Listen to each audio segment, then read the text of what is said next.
জুলাই জাতীয় সনদ বাস্তবায়ন আদেশ জারি এবং ওই আদেশের উপর আগামী নভেম্বরের মধ্যেই গণভোট আয়োজন করা সহ 5 দফা দাবিতে প্রধান উপদেষ্টা মোহাম্মদ ইউনূসের কাছে স্মারকলিপি দিয়েছে বাংলাদেশ জামাতে ইসলামী সহ 8টি রাজনৈতিক দল।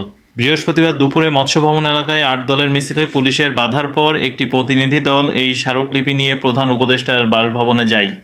এর আগে গণমাধ্যমকে ওই দাবিগুলোর বিষয়ে জানান জামাতের সেক্রেটারি জেনারেল মিয়া গোলাম পরোয়ার। তাদের দেওয়া 5 দফায় জাতীয় সনদ বাস্তবায়নের আদেশ জারি এবং ফেব্রুয়ারিতে জাতীয় নির্বাচনের আগে গণভোটের তারিখ ঘোষণার দাবি জানানো হয়েছে।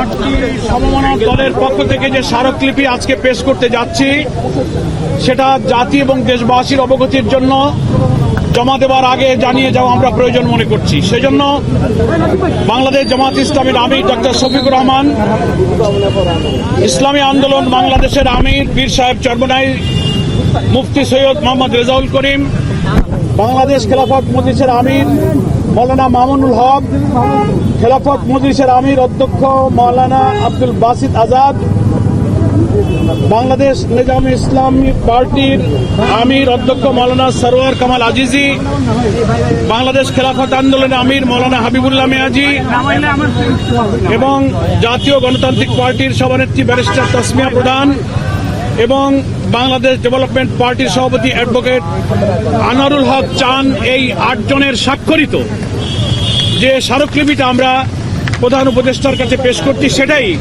আপনাদের অবগতির জন্য আমি পেশ করছি। মাননীয় প্রধান উপদেষ্টা, আসসালামু আলাইকুম ওয়া রাহমাতুল্লাহ। 2024 সালের জুলাই আগস্ট মাসের সফল গণ অভ্যুত্থানের পর জনগণের অভিপ্রায় ও জাতীয় ঐক্যমতের ভিত্তিতে আপনার নেতৃত্বে অন্তর্বর্তী সরকার গঠিত হয়েছে।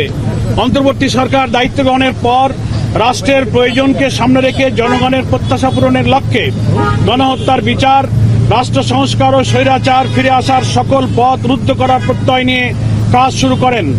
জাতির প্রত্যাশার আলোকে আপনার বরিষ্ঠ নেতৃত্বে পরিচালিত বর্তমান সরকার দেশে গণতন্ত্র, মানবাধিকার ও ন্যায় বিচার প্রতিষ্ঠার জন্য নিরলসভাবে প্রচেষ্টা চালিয়ে যাচ্ছে। এই লক্ষ্যে গঠিত হয় বিভিন্ন সংস্কার কমিশন। কমিশনগুলোর সুপারিশের ভিত্তিতে জাতীয় ঐক্যমত্য কমিশন 166টি প্রস্তাবের ভিত্তিতে রাজনৈতিক দলসমূহের সাথে আলোচনায় মিলিত হন। দীর্ঘ আলোচনার পর 84টি প্রস্তাব সিদ্ধান্ত আকারে গৃহীত হয়। অনেকগুলো প্রস্তাবের সাথে কতিপয় রাজনৈতিক দল ভিন্ন মত পোষণ করায় সেগুলোর ব্যাপারে গুরুত্বপূর্ণ সিদ্ধান্ত গ্রহণ করা সম্ভব হয়নি।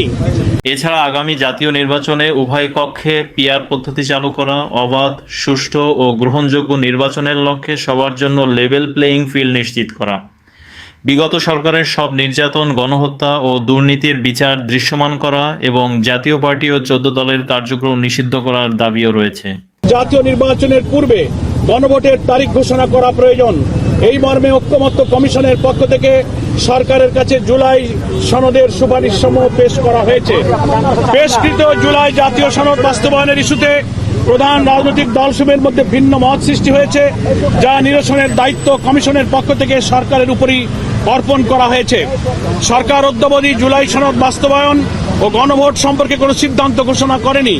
আমরা আন্দোলনরত দলসমূহের পক্ষ থেকে মনে করি অবিলম্বে জুলাই সনদ বাস্তবায়ন আদেশ জারি এবং জাতীয় নির্বাচনের পূর্বে গণভোটের তারিখ ঘোষণা করা জরুরি হয়ে পড়েছে। ইতিপূর্বে আমরা আগামী ফেব্রুয়ারিতে একটি অবাধ, সুষ্ঠু ও গ্রহণযোগ্য নির্বাচন অনুষ্ঠানের লক্ষ্যে 5 দফা গণদাবিতে নিয়মতান্ত্রিকভাবে আন্দোলনের কর্মসূচি পালন করেছি। দেশের জনগণ এ দাবির প্রতি ব্যাপক সমর্থন দিয়ে রাজপথের আন্দোলনে সামিল হয়েছে। রাজনৈতিক এই সংকট নিরসনে সরকারের সকল উদ্যোগকে সফল করার জন্য আমরা প্রস্তুত আছি। এমত অবস্থায় জুলাই সনদের আইনি ভিত্তি প্রদানের লক্ষ্যে জুলাই সনদ বাস্তবায়ন আদেশ জারি করে আগামী ফেব্রুয়ারিতে জাতীয় নির্বাচনের পূর্বে গণভোটের তারিখ ঘোষণা করার জন্য আমরা আপনার প্রতি আহ্বান জানাচ্ছি। আল্লাহ তাআলা আপনাকে সুস্বাস্থ্য, দীর্ঘায়ু ও দৃঢ় নেতৃত্ব দানের ক্ষমতা প্রদান করুন, এই দোয়া করি। 8 জন দলের প্রধানের স্বাক্ষর এই স্মারকলিপিতে আছে। এটাই আমরা আজকে প্রধান উপদেষ্টার কাছে পেশ করব। ধন্যবাদ।